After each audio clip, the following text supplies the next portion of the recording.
ផ្លូវថ្នល់ហ្នឹងគឺចេញតាមមកជាហៀងមកហៀងមកខាងទៀតគាត់អត់បានជួយចេញអញ្ចឹងឯងលោកគ្រូចាអញ្ចឹងបន្តទៀតខ្ញុំនឹងសុំការបកស្រាយពីលោកមេភូមិអត់តនេះបាទនៅទៀតហើយដល់មានភាសាពាក្យសម្ដីក្រុមប្រឹក្សាឃុំមួយចំនួន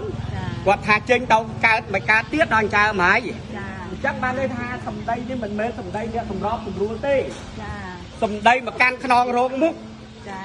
មានអីដែលនៅក្រោយខ្នងអាហារតាពាក្យសម្ដីហ្នឹងចាចាបានខាងមកខាងចេញកើតមកខាងចេញអត់កើតចាចាអញ្ចឹងសូម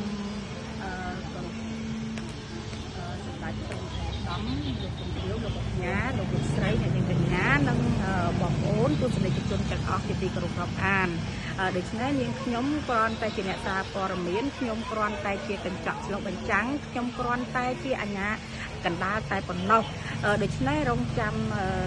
ខ្ញុំទៅសម្ភាសពីអាជ្ញាធរមូលដ្ឋានដូចជាលោកមេភូមិជាបន្តទៅទៀតចាចាដោយសារថាធ្វើផ្លូវថ្នល់ហ្នឹងគឺចេញតាមមកជាហៀងមកហៀងមកខាងទៀតគាត់អត់បានជួយចេញអញ្ចឹងឯងលោកគ្រូចាអញ្ចឹងបន្តទៀតខ្ញុំនឹងសុំការបកស្រាយពីលោកមេភូមិអត់តនេះបាទនៅទៀតហើយដល់មានភាសាពាក្យសម្ដីក្រុមប្រឹក្សាឃុំមួយចំនួនគាត់ថាចេញទៅកើតមកការទៀតដល់ចៅម៉ាយអញ្ចឹងបានន័យថាសម្ដីនេះមិនមែនសម្ដីអ្នកសម្របសម្រួលទេចាសម្ដីមកកាន់ខ្នងរោងមុខចាមានអីដែលនៅក្រោយខ្នងអាហារតាពាក្យសម្ដីហ្នឹងចាចាបានខាងមកខាងចេញកើតមកខាងចេញអត់កើតចាចាអញ្ចឹងសូមសម្ដេចព្រះសំលោកជំទាវលោកកញ្ញាលោកលោកស្រីអ្នកនាងកញ្ញានិងបងប្អូនទស្សនិកជនទាំងអស់ជាទីគោរពរាប់អានដូច្នេះនាងខ្ញុំគ្រាន់តែជាអ្នកសារព័ត៌មានខ្ញុំគ្រាន់តែជាកញ្ចក់ឆ្លុះបញ្ចាំងខ្ញុំគ្រាន់តែជាអាជ្ញាកណ្ដាលតែប៉ុណ្ណោះដូច្នេះរងចាំខ្ញុំទៅសម្ភាសពីអាជ្ញាធរមូលដ្ឋានដូចជាលោកមេភូមិជាបន្តទៅទៀតចាបាទគាត់ឈូសឆាយធ្វើក៏វិញ5ម៉ែត្រ5ម៉ែត្រហើយចុះ5ម៉ែត្រដដែលចុះឥឡូវនឹងនៅ5ម៉ែត្រដដែលចឹងលោកអង្គបាទចុះកាលពីឈូសឆាយយើងមុនគាត់ទីយ៉ាងឡេចគាត់អត់រហរឿងថាដីគាត់មិនគាត់ដីនេះខ្ញុំចាប់ដល់ទៅវិញហ្នឹងអញ្ចឹងផ្លូវហ្នឹងនៅតែសភាពដើមម្ដងដែរអ៊ំហ៎នៅសភាពដើមម្ដងអញ្ចឹងទៅវិញចាក់គ្រួសារព្រោះអីហើយអត់មានបញ្ហាកំណត់អីទេមួយចុះពីរហងបាទហ្នឹងហ្នឹងកៅចាក់គ្រួហ្នឹងបាទហ្នឹងក៏5ម៉ែត្រដែរប៉ុន្តែឮថាខាងលពូគាត់ថាគាត់ចេញទៅខាងនោះប្រហែលជា2ម៉ែត្រទេអ៊ំហើយខាងគាត់និយាយថាគាត់ចេញតែខាងគាត់ទេ2ម៉ែត្រប៉ុន្តែខាងនេះអត់បានចេញទេគាត់ថានិយាយចឹងគាត់ចង់ឲ្យចេញទាំងសងខាងខ្ញុំមកក៏ខ្ញុំនិយាយតាមគាត់ណាលោកអ៊ំណាចាខ្ញុំអត់ដឹងថាខាងណាអីប្រហែលក៏ខ្ញុំអត់ដឹងដែរព្រោះខ្ញុំមិនមែននៅស្រុកភូមិនេះចឹងណាលោកអ៊ំចាចាចឹងបាទ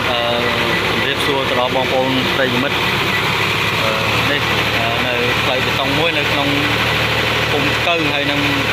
ភូមិជើងគួនឃើញថាក្រុមហ៊ុនប្លុកស៊ីម៉ង់នេះឡើងប្លុកស៊ីម៉ង់ហើយទីមួយ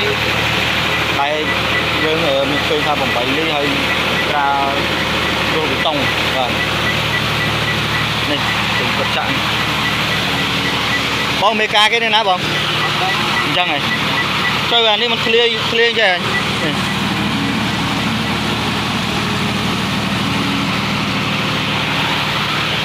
បាទនេះខ្ញុំចុះមកដល់ភូមិជើងគួនតែម្ដងនេះបាទស្ថិតនៅក្នុងភូមិយើង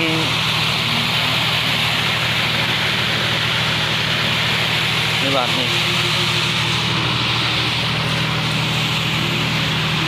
នេះកែងវាបាទគឺថាមានស្អុយខ្លះអីខ្លះបាទនេះ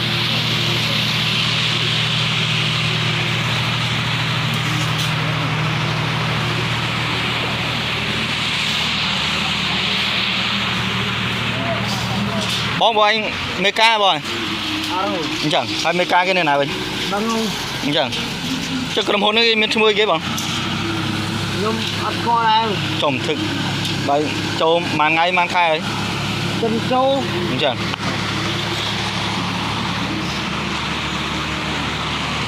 បាទនេះខាងកម្មករគាត់កំពុងបោះវែងយកចំណុចកដាលបាទហើយឃើញថាស្អុយច្រើនណាគៀនសួរថាក្រុមហ៊ុនគាត់ចាក់នេះគ្រប់ស្តង់ដារអត់មើលឃើញស្អុយគៀនហើយជាបរដ្ឋទទួលយកបានអត់មើលទៅបាទបើស្អុយយ៉ាងហ្នឹងហើយធ្វើខ្នល់ចំណាយទឹកប្រាក់របស់រដ្ឋក្នុងមួយឆ្នាំមិនតិច100លានទេបាទសម្រាប់អភិវឌ្ឍភូមិឃុំហើយឃើញថាស្អុយនេះជាក់ស្ដែងនេះបងប្អូនយើងឃើញថាធ្វើបានមួយឆ្នាំ2ឆ្នាំខូចអាលីងហើយសួរថាអភិវឌ្ឍលុយពីថ្នាក់ដឹកនាំមកអភិវឌ្ឍចឹងបានប្រជាពលរដ្ឋគាត់ទទួលយកបានអត់មើលទៅចឹងចង់សួរថាទៅដល់ថ្នាក់ដឹកនាំឃុំឲ្យគាត់មានចំណាត់ការចំពោះក្រុមហ៊ុននេះបាទព្រោះឃើញថា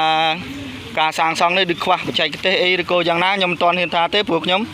ជាអ្នកកសែតបាទជាអ្នកសារព័ត៌មានបានផ្ដិតយករូបភាពចែកជូនទៅដល់ថ្នាក់ដឹកនាំបាទ